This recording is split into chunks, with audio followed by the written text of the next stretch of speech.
The city needs to do better. This is according to a grand jury report when it comes to public restrooms. In May, a grand jury made several recommendations on what the city needs to do to make public bathrooms more accessible. CBS 8's Abby Black is live outside council chambers on how the city of San Diego is going to respond to all of this. Abby.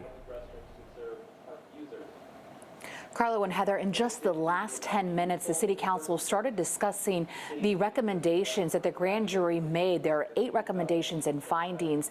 They still have not gone to public comment. Again, they're going over those recommendations, how the city's going to respond, what's it implemented, and what they partially and partially not or and disagree with. Now, in May, the grand jury released its 22-page report titled "A Grand Jury Report: Downtown Area Public Restrooms in the City of San Diego Stop Kicking the Can Down the Road."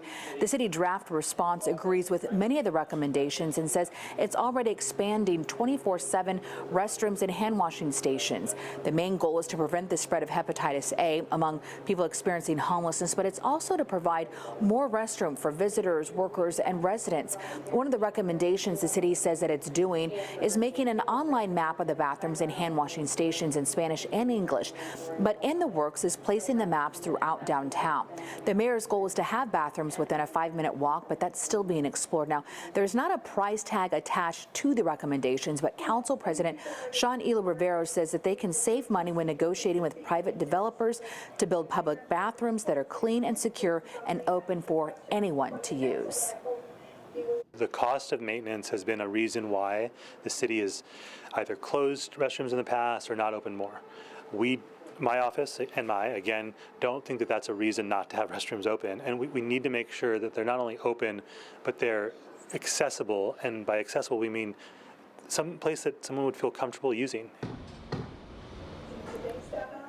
The city is also encouraged to work with the port advocates, communities, and private developers on implementing more accessible restrooms. But the city says that this needs to be a multi-county agency effort.